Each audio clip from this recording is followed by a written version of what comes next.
Where there's a yin, there's a yang. Where there's a left, there's a right. And where there's a loyalist, there's a bleeding traitor. Well, at least in this here tale of heresy and Horusness there is. Welcome to part 2 of how to pick your Space Marine Legion Chaos Edition.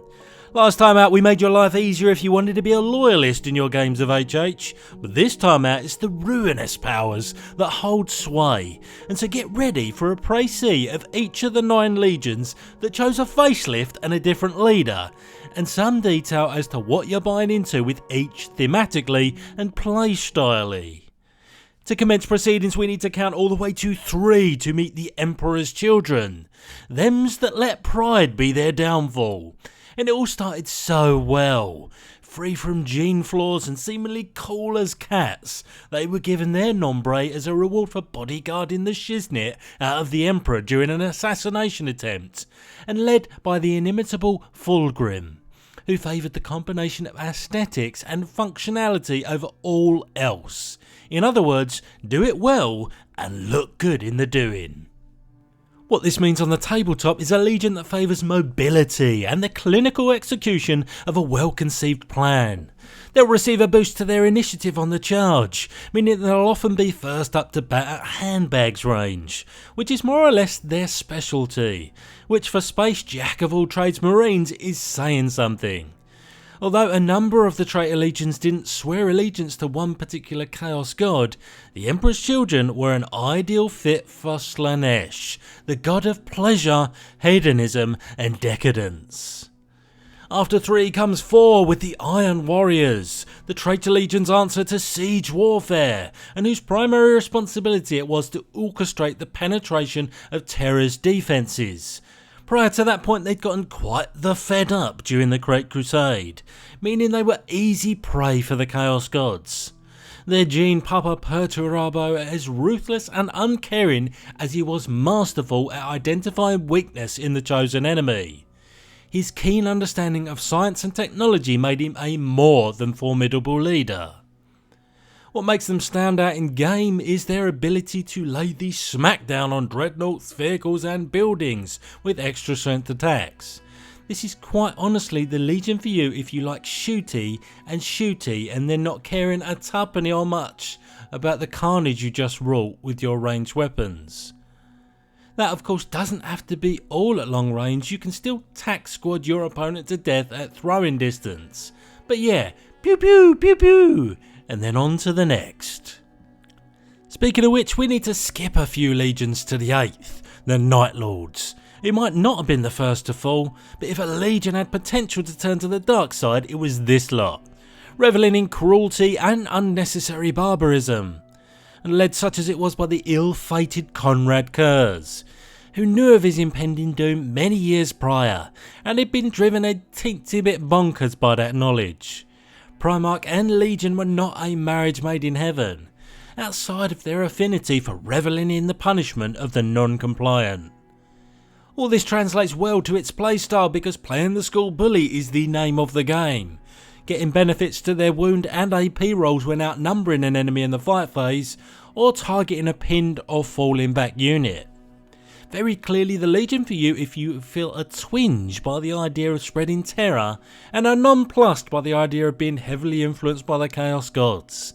They were straight up malicious before the Big Four started whispering in their ears. We again get our skipping pants on all the way over to the 12th Legion, the World Eaters, who, let's be fair, weren't that far off the Night Lords, substituting cruelty for savagery. Lifted straight from the rulebook, they retained martial nobility beneath a film of gore. As one-liners go, that's pretty apt. Their Primarch Angron didn't join his legion willingly, being fiercely loyal to those of his adopted homeworld, but after a bumpy start and the promise of a crusade, sated by bloodlust, it very much became a legion with a single goal. Specialising in some melee on melee action, these little red piggies get +1 to their attacks on the charge, making them absolutely monstrous in the fight phase. Get these guys pointing forwards and let the good times roll.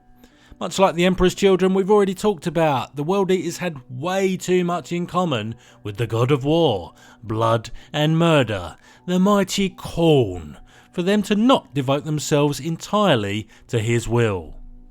And then came their sexy times with the 14th Legion, the Death Guard, renowned throughout the Imperium for their incredible endurance and courage, overcoming the most ghastly and nightmarish of foes in the most inhospitable of environments. These fellas were undeniably ensconced in the upper echelons of Imperial achievements. Their Gene Papa Mortarion was another of those to lead a rebellion on the world they were found. A Primarch both tight-lipped and ruthless, and ready to invoke justice like a boss. This thematic fortitude is represented mechanically with the ability to ignore negative modifiers to their movement, and also the added bonus of being considered stationary for various shooty shenanigans, whether they move or not.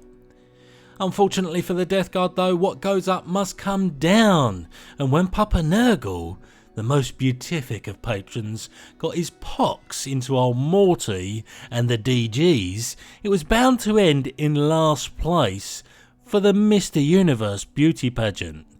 In other words, tough as nails and fugly are apt descriptors for this here Legion. Now, it's been a while since we've been able to play the counting game, but it's true that 14 gives birth to 15, here in the shape of the Thousand Suns, very much a Legion cut from different cloth. Overtly interested in occult lore, mysticism and psychic powers, but it would be a mixture of pride and treachery that would result in their heresy. Their Primarch Magnus the Red was and is a formidable Psyker, who reunited with his Legion a day or 12 too late, considering the unexpected fate that had befallen them. But his power ensured as a Legion they would continue, albeit at considerable cost. Quite honestly, these are the Legion for you if you like psychic powers, because well, most of your army gets to be a Psyker, although only the characters get access to the actual spellage. I won't say they're a one-trick pony in that regard, but it's such a big part of their nature and what makes them unique. Why say more? Of course, all this supernatural chicanery was bound to tickle the pickle of the ruinous power's very own master of change, sorcery and trickery, the one and only Tzeentch with a T. Hand meet glove, glove meet hand. The 16th Legion brings us to the dastardly villain of this here story and his Legion, the Sons of Horus. Now, the roots of the heresy were already growing before the Big H did his thing, but still, if you need a flag bearer of treachery, then look no further.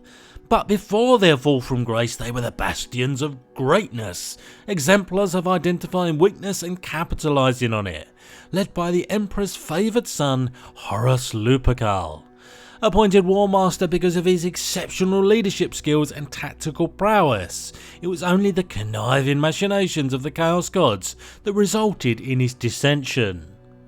With a predilection for short to medium range shooty and up close and personal melee, a Sons of Horus unit will never be far from the front lines. Their charges cause negative strength modifiers to enemy units, and their ramming vehicles get the benefit of extra hits, both of which make clear that this is a front foot Legion first and foremost. And this is definitely the Legion for you if you like the sound of swift, targeted and brutal attacks on unsuspecting enemies, and then rinse and repeat. A truly stellar all-round Legion that will ultimately form the backbone of 40k's Black Legion. Now, if that mob were the symbol of the heresy, you can look no further than the 17th Legion for the true architects of all the bloodshed that was to come. Once the most pious and fanatical of the Imperium's Space Marine legions, zealous about spreading its influence and anointing its emperor as a deity, which unfortunately for them flew very much in the face of the boss's wishes. It was their leader's derision of this utter devotion that would ultimately provide the catalyst for the Legion and their Primarch Lorgar to look for beacons of worship elsewhere. What that looks like on the battlefield is a Legion of relative all-rounders whose theme translates to an implacable leadership characteristic and the ability to count combats that result in a draw as victories. An interesting combination that acts more as an overall passive buff to your army compared to other legions. You will of course enjoy the fluff of the bird wearers if you want to play the real treacherous buggers of the 31st millennium. Which leaves us with the most enigmatic of legions from the first founding, the 20th, the Alpha Legion. So mysterious that some still believe that they never truly fell to the ruinous powers. In fact, they are double agents plotting to undermine the Chaos Gods. But that is merely speculation. What is clear is that their gift for subterfuge and counterintelligence made them a highly independent force, one that was difficult to control and led by a Primarch, Alpharius Omegon, who remained as difficult to chronicle as his legion. How this plays is simple.